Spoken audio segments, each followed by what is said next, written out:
welcome to the session. Greeting of the day. We are on the talk of types of sensors from the previous sessions.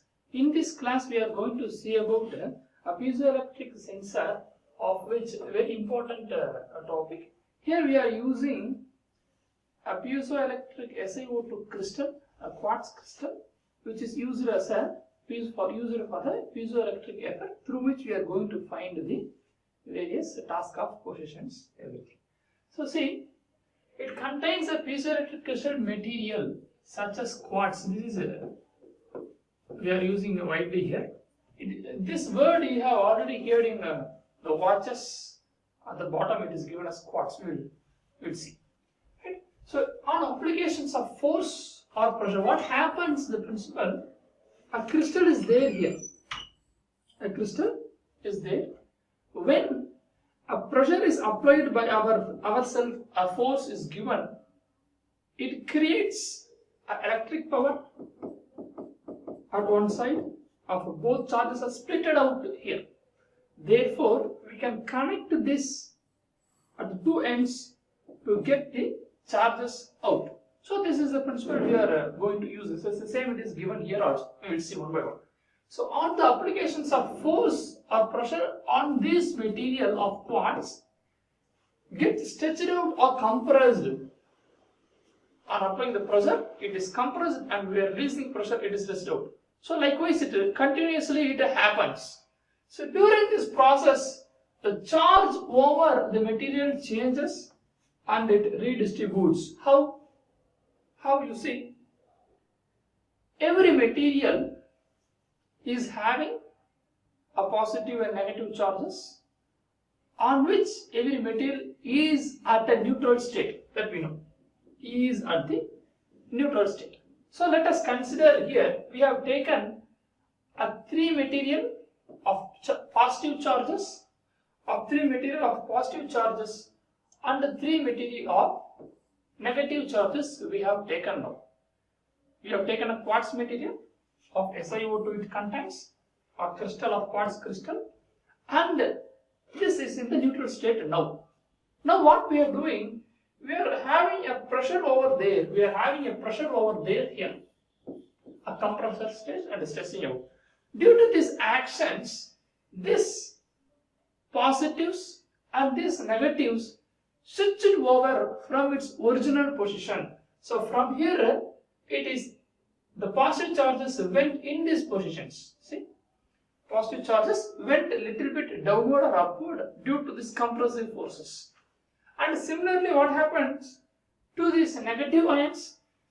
It went like this forward. Somehow it is moved from its original state when I am giving a like pressure. So now consider there are more neutralized atoms in a crystal of a quartz. There are more. Now we have considered more. We have talked about a single, but we are not talking about more. What happens again when we are pressing a force here? When again on the same material we are giving more, this positive and negative also, as usual, changes its positions, and finally at one end it becomes positive charges, at one end it becomes positive charges, and another end it becomes negative charges. This phenomena is called as dielectric dipole. Electric dipole. It becomes like an electric dipole. One side is positive, one side is negative due to our pressure. This phenomena we are using a piezoelectric principle. So what we can do here now, I can able to connect the charges here, and we can use for power supply taking out, and we will be in the calibrated condition. What is the changes occurs, what's the pressure applied, we can measure. That's the concept. So we are using a quartz crystal which have the ability, when the pressure applied, it charges split out. That's the ability of the quartz, that we are going to use it here. So it's a neutral condition, and when the pressure is applied, it changes. Two images is symmetrical. One is for positive and one is for negative. I have shown you. Now we have taken all together, and then we have connected the charges, and we are giving pressure. For our understanding, it is positive at the top and it is negative at the bottom. Electric dipole. Right? Now you see. Now what happens? Now I am connecting this piezoelectric crystal here, and we are applying the pressure, and this is connected as usual, connect to the circuit, and this connected to the circuit is measured at the zeroth condition. When the pressure is applied to the multimeter, we are getting 4. It's some pressure is converted as electrical charges, mechanical to electrical is converted, and we are finding this. Right? This is how much pressure is applied we can able to measure. This is the concept. You see, for example, we are using this piezoelectric quartz crystal in simple our home lighter also. How we are using the same mechanisms? I have taken a picture. I have taken a quartz crystal in this position. It need force to apply, a pressure to apply in such a way. At the other end, electrical charges it produce. We know movement of stones, it produce fire. That we know generally. So as like here also, I want to normal touching is not possible. That force is not possible. Therefore, I made a crossed spring. Cross the spring setup, and I am pressing more. Therefore, the force is increased and the fast pressing is applied. And there, in nearby to it, we have a small electrode for the conversions. We have a small electrode here. You see, small electrode we have kept. Here the crystal, here the electrode through which it passes a conductivity. Through it passes and it comes out like a fire. But we are clever there to see. So it comes out like this, it comes out. So similar pattern I can able to connect to the voltmeter and I can check. So this is what here. So this is what the concept here, pressure, and we have connected there. So what we are doing for increasing pressure in the lighter, we have used the spring in such a way it pressurizes and goes fast. So that mechanism we are using here to understand those piezoelectric to make the pressure changes measurement system. So okay. So I want to play one small video clip here. In such a way you can able to understand these things also. Used such lighters in day-to-day life. The science behind this lighter was used in the World War I to find the submarines of the opponent country. And also, if the science is used properly, more than 1,200 lives in the Titanic ship could have been saved. We open this lighter and see what is inside. We have 3 parts. First, we have one spring, a metal called hammer inside. This hammer is inclined a little, and a plastic cup over all the setup. As the hammer is inclined, when the lighter is pushed, the hammer cannot move freely as it is locked inside. When we give a more pressurized push, the hammer comes out of the plastic cup and hits the crystal kept there. At the end of this crystal, we have a metal so-called electrode. When the hammer pushed by the force on the crystal, it produces the electricity and it flows through the electrode.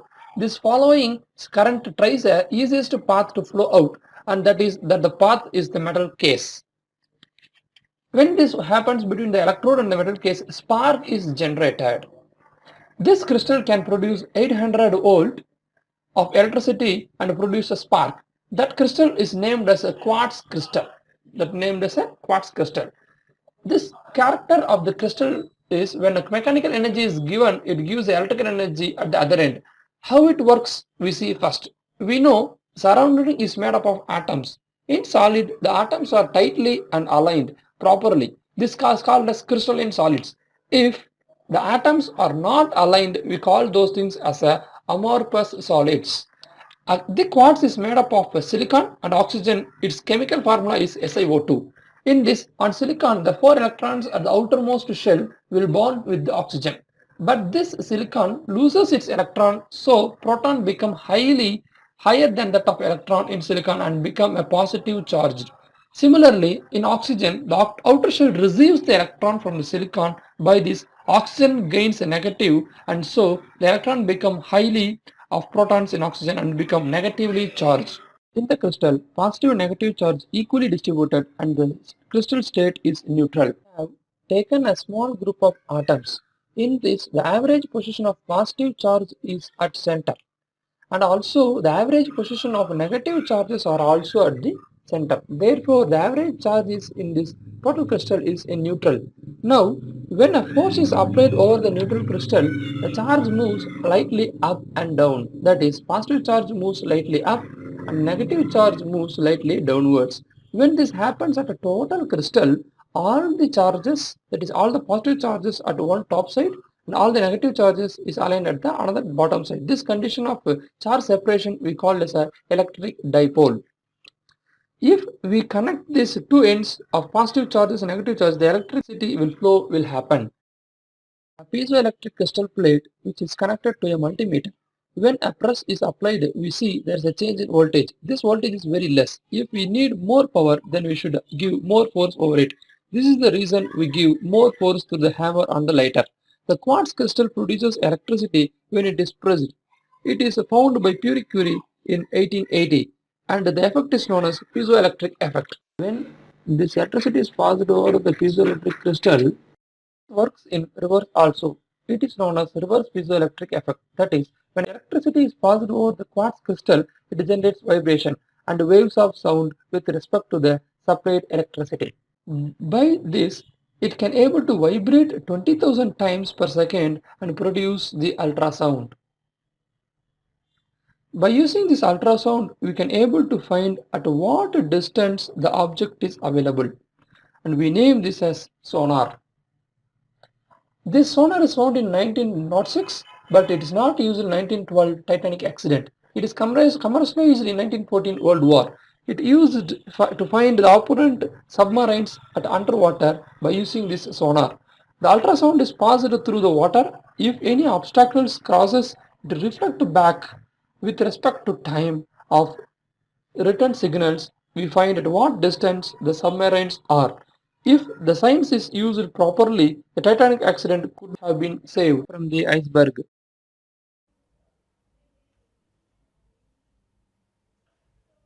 Okay, right? So from the video, what we have understand, we have seen a piezoelectric crystal is used to for applying of pressure. It is converted to the charges we measure. This is called as piezoelectric effect. Now, I can able to do one more thing here. One more thing is reverse piezoelectric effect. What is the reverse piezoelectric effect? So the crystal is pressed here. Instead of pressing, I am giving a circuit here. I am giving a circuit here. What this circuit happens? This circuit makes this crystal to vibrate. So this is called as reverse piezoelectric effect. So by this, the waves are formed. Where we are using this waves form then? These waves forms are sent to understand where and underwater where the Titanic ice breaks can be avoided, but we cannot use the waveform. Have to go and then obstacle comes and it comes back. This measurement we have not used there, such a way those accidents may occur. Nowadays we are using in day-to-day lives. So now, see, once one phase of the material become positively charged, that what we have seen here. One phase become a positive charged and another phase become negative charged. Negative and another phase of the material become negatively charged. Right? And the net charge Q of the surface is proportional to the amount of pressure applied. Amount of pressure by which the charges have been displaced. These displacements are proportional to the force, the pressure what we have applied. So we need more force to generate it. It can from 0 volt to 0.5 volt, it can normal pressure. When the force is high, the volt increases. In such a way we can able to find. So that is what the force is here. When on the one side it is plus, one side it is negative, one side it is plus, it is become. Therefore, due to this circuit connections, the electrical sources, we can able to measure this piezoelectric sensor for pressure measurements. So now, where we are using the touch pads of mobile phones, yes, medicals, watches, aerospaces, nuclear instrumentations, to finding ships, right, underwaters,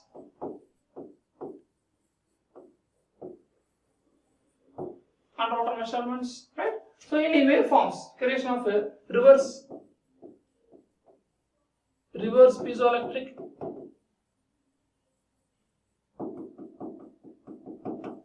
to use the reverse piezoelectric we can use. So such cases we can able to use for as a applications of piezoelectric sensor, a pressure sensor, a vibrations, whatever it is.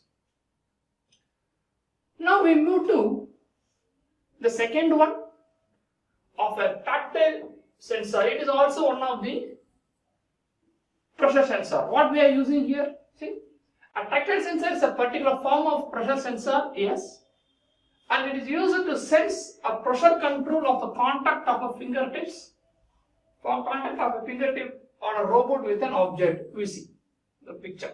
They are also used in the manufacturing of touch displays, screens, visual displays, units of CNC, visual units, whatever. It means that planning to do the pressure operating this touch pads, the ATM setups, this supermarket screens, those screens we can able to do it here accordingly. The robotic hand movements, control of those pressure, how much pressure we have to give to hold an object on the robotic hand. Those things we can able to do here. If you want to lift through a robot, we need how much pressure to be given, otherwise it will tightly hold the setup. Those pressure is controlled by this tactile sensor. We should touch. If the touch happens, it should recognize on the touch how much it can able to more increase the touching force, touching pressure. Those things are managed by this tactile sensor in robotic hands. Specifically we are using. So it's a piezoelectric polyvinyl fluoride PVDF based tactile sensor. It is also one of the method of a reverse piezoelectric effect. We will see. It has two PVDF layers, 1 and 2, separated by a soft film which transmits the vibrations. So vibrations comes in. We are using a material, a supply, vibration generated. These vibrations are transferred to the one more object, and in the one more object we are measuring the volt. So this is a reverse piezoelectric effect. So here we are using, instead of quartz, we are using this PVDF material. PVDF material we have used. See, that is what this one. So we have used the alternating current of input. Alternating current of input. In such a way we want to compress, release, compress, release. Therefore, the vibrations waveform one by one created. So we are giving an alternating input on the one layer, and then it is transferred to the second PVDF layer. In between we have a soft, this one, we have a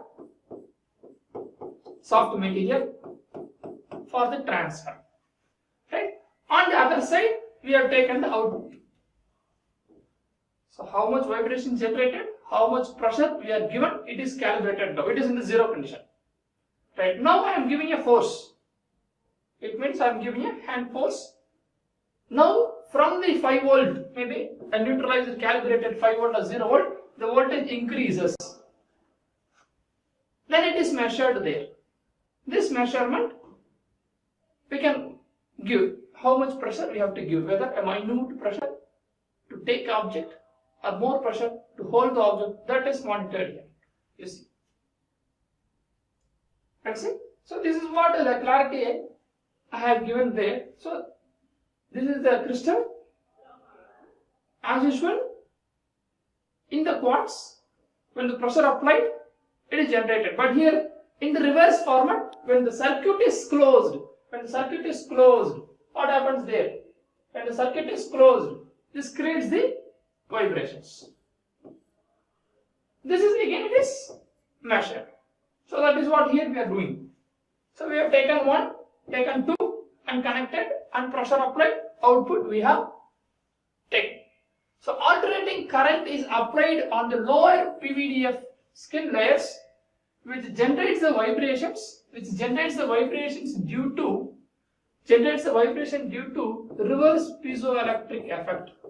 This one, right? Material, PVDF, alternating current applied, vibration created due to piezoelectric effect. These vibrations are transmitted to the upper PVDF layer. From here it is transmitted to the upper one, and there via the soft tip filling. That is okay. Now what happens? These vibrations cause the alternating voltage across the PVDF layer. This is ready to give the alternative current according to the alternating voltage we are getting. Right? So now when some pressure is applied, now we are applying here. When some pressure is applied over the layer, upper PVDF layer, the vibration gets affected. We are disturbing those things. A calibrated one, we are disturbing them. It get affected and output voltage changes. Output voltage changes. This triggers the switch of action of the robot to touch, to control or hold or release, whatever it is. So very easy, one of the easy method which we are using in the robotics or robotic arm. So now what we can do here is we control these things by using a methodology. You see? Now I have taken a graphing without a tactile sensor. I have taken controlling a robot, a hand without a tactile sensor. I have kept the egg here, and the robotic arm want to take out. There is no tactile, there is no measurement of pressure. How much pressure we have to apply, we don't know. The texture has been artificially made for the weakening purpose. That statement is okay. Now, adaptive grasping with the tactile sensors. I have kept it with the tactile sensor attached here. So this is the tactile sensors. We are measuring how far it is. Now, when it is touched, we understand the pressure, how far we have applied, and the required, it is yellow color. If it is more red, we consider that as a more sensor has been applied there. So with respect to this, what doing? A tactile sensor, measurement of pressure, how much we need specifically, we are giving by the preset programs. One more thing I want to give it here. See, a flexible robotic skin. As mentioned, upper layer, lower layer of a PVDF. Here also we have the skin here, this one, right? So some arrangements I want to show you. It is also the layer where we are fixing on the robotic skin. So the layers are there and these connections are there to the circuited board. Now you see,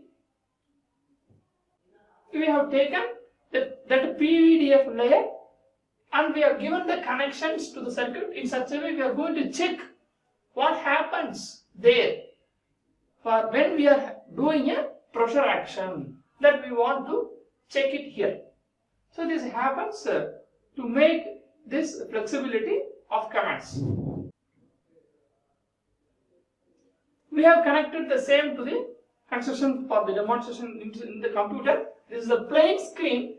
It is a plain screen. When I am having a touch, there is a change in the pressure, and therefore this tactile sensor gives the idea how it is. Now I am doing multiple contacts. Multiple contact I am doing. 2 to 3 touches are doing. How it behaves. An object have to be controlled multiple touches, not a single one. So I am going 2 touches. 2 fingers are in red. High pressure applied.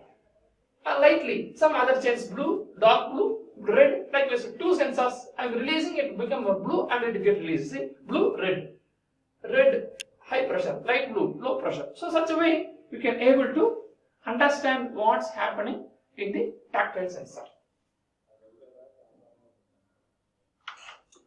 So we understand this, how this forms. First, what we are doing. Initially, what we have done here, the AC current applied over the lower PVDF. It means this one, lower PVDF, this one, this one. The vibration generated here, this one, vibration generated. Then what we are doing is transmitted to the upper PVDF layer through the soft layers for the transmission purpose. Then causing an alternating voltage in the upper PVDF layer that we are going to measure here. Alternating current applied. Vibration generated lower PVDF, transmitted to the upper PVDF, and it is measured. That is calibrated. calibrated. Any pressure or changes occurred in the upper PVDF, it is disturbed, those also varies here. So that the variants are found. So that is how the tactile sensor is utilized. So we come to the last, temperature sensors.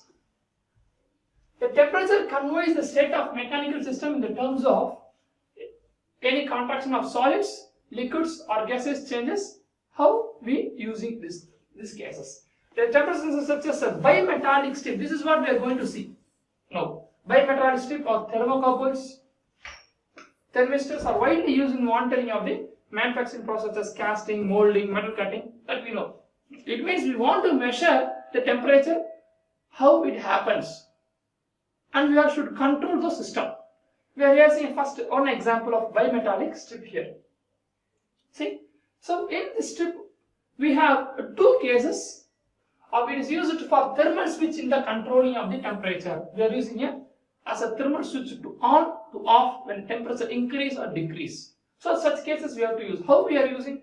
We are using two different metal strips bonded together. We have taken one aluminium and also we have taken one stainless steel. Right? And heat is applied over there. When the heat is applied over here, what happens, you see, this aluminum having high thermal coefficient of expansion, it moves about here when it is expanded. But in the similar pattern, when this stainless steel is absorbed the heat, it having the low thermal coefficient of expansion, it goes very less. This much only it expands. So what happens finally?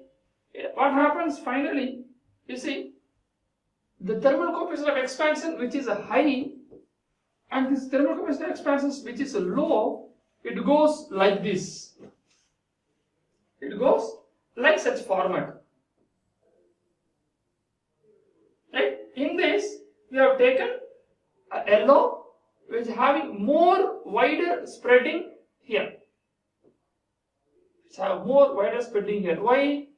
It having the bottom one of stainless steel having less thermal coefficient of expansion is bending less. It means the inner radius is lesser when compared to the upper one. Such cases we are using for the switches. How? When it bends, it touches the button. When we are keeping a button here, it touches. When the temperature is released, when it goes up, it becomes straight again. So such idea we are using as a bimetallic strip. See here, I have used more two conductive metal. One is blue color, one is grey color. One is blue color, one is grey color. And then I have kept a magnet here. I kept a magnet here.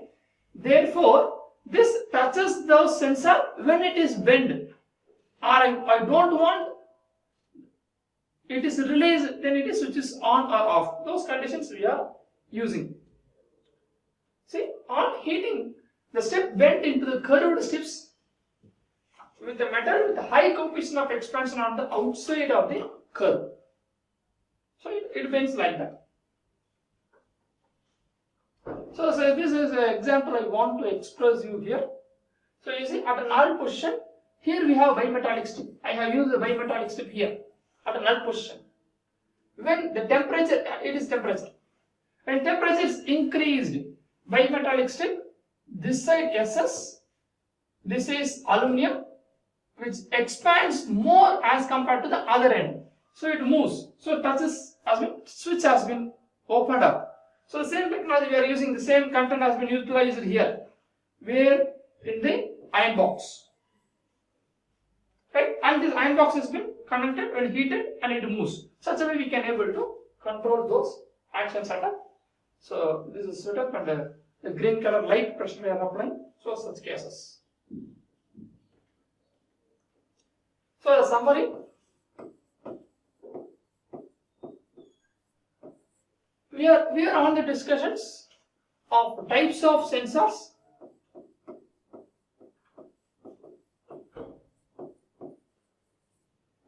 On this, now we have seen about the pressure sensors.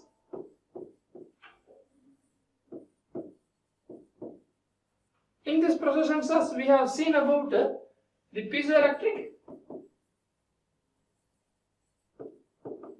tactile. Right? The remaining parts we will see you in the next session. Thank you.